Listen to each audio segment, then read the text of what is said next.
Hello বন্ধুরা, digital cooking থেকে সবাইকে স্বাগত জানাই। তো আমি আজকে আবার অন্যদিনের মতো নতুন একটা রেসিপি নিয়ে এসেছি, পাকা আমের পাটিসাপটা পিঠা। তো চলো কিভাবে বানাই এই ভিডিওটা স্কিপ না করে শেষ মতো দেখার জন্য অনুরোধ রইল। আর ভিডিওটা ভালো লেগে থাকলে আমার চ্যানেলে একটা লাইক, কমেন্ট, শেয়ার এবং সাবস্ক্রাইব করে দেবে।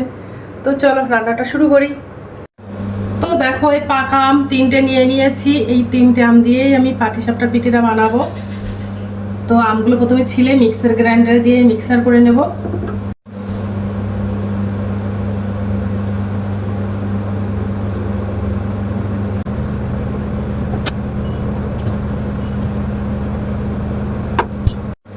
আর দেখো, এই আমটা একদম মিহি করে পেস্ট করে নিয়েছি। এই আম দিয়ে আমি পাটিসাপটা পিঠাটা বানাবো। তো এই পিঠাটা বানাতে আমি 1 বাটি ময়দার আটা নিয়ে নিয়েছি।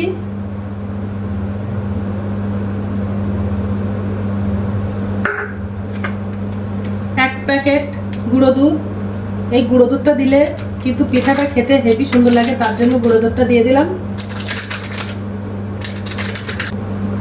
আর এই বাটির হাফ বাটি চিনি দিয়ে দিলাম। চিনিটা অল্প করে দেব, কেননা আমটা মিষ্টি আছে, তার জন্য চিনিটা প্রয়োজন মতো দেব। স্বাদ অনুযায়ী লবণ দিয়ে দেব। সব মিশিয়ে নেব ভালো করে।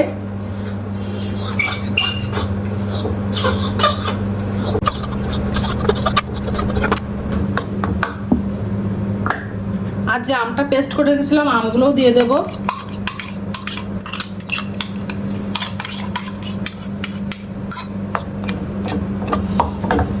দিয়ে ভালো করে মিশিয়ে নেব।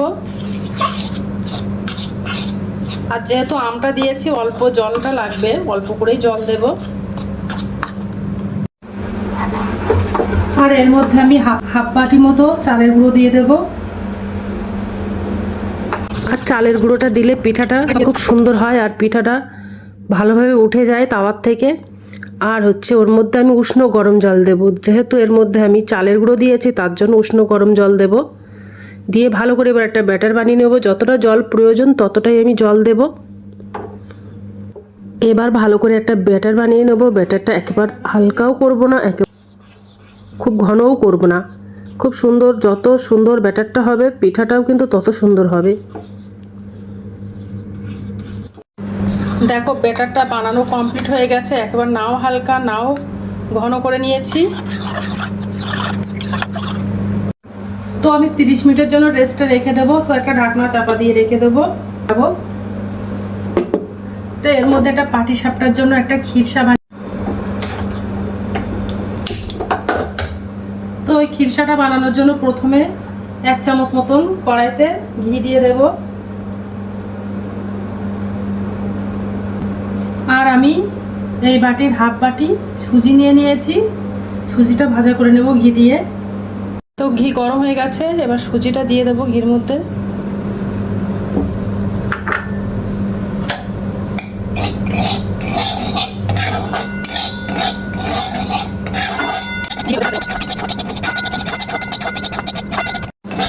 তো সুজিটা ভাজা করা হয়ে গেছে, এবার আমি ওর মধ্যে জল দিয়ে দেব।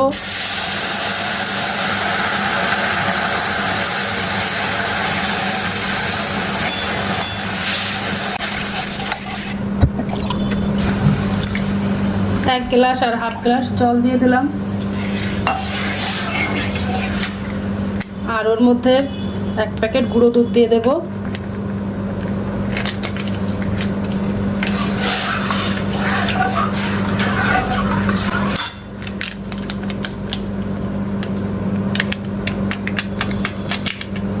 আর এই গুঁড়ো দুধটা দিলে খেতে কিন্তু ভীষণ ভালো লাগে, তার জন্য গুঁড়ো দুধটা দিয়ে দিলাম।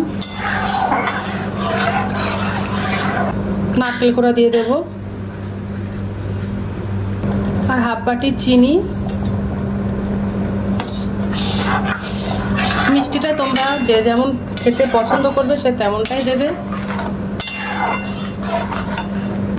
আর স্বাদ অনুযায়ী একটু লবণ দিয়ে দেব।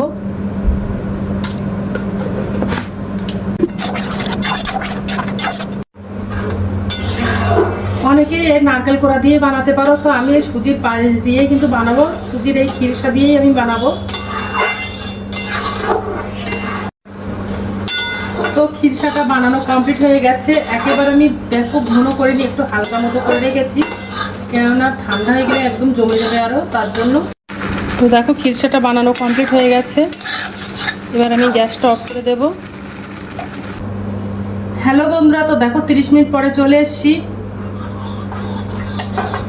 এবার পিঠাগুলো সব বানিয়ে নেব।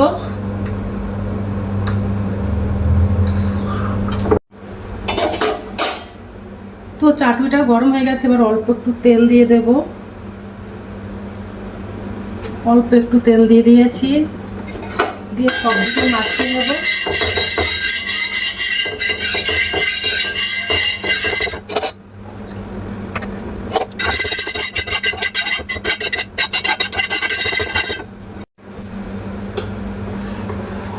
তো অল্প করে সমস্ত দিকে তেলটা মাখিয়ে নিয়েছি। এবার আমি পিঠাটা দেব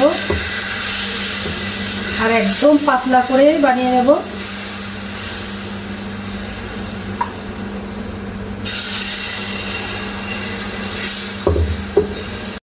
দেখো আস্তে আস্তে কত সুন্দর উঠে যাচ্ছে।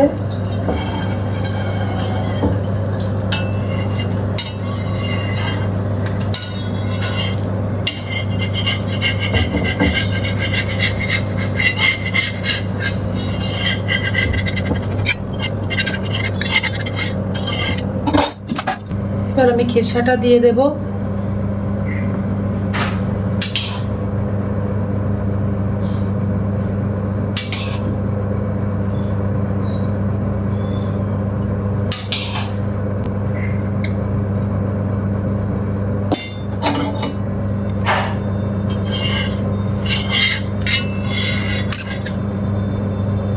এবার মুড়ে দেব।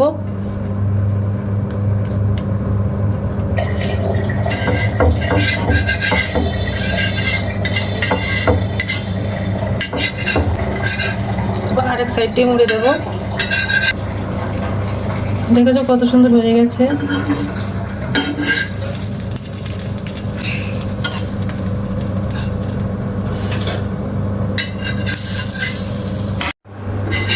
আর আমি বাদ বাকি পিঠাগুলো এইভাবে বানিয়ে নেব। হ্যালো বন্ধুরা, তো দেখো পিঠাগুলো বানানো কমপ্লিট হয়ে গেছে। আর দেখো কত সুন্দর দেখতে লাগছে, আর খেতেও কিন্তু অসাধারণ। এখন পাকা আমের সিজন এই। আজকের দিনের মতো ভিডিওটা এখানে শেষ করছি। তো টাটা, বাই বাই, সবাই ভালো থাকবে, সুস্থ থাকবে।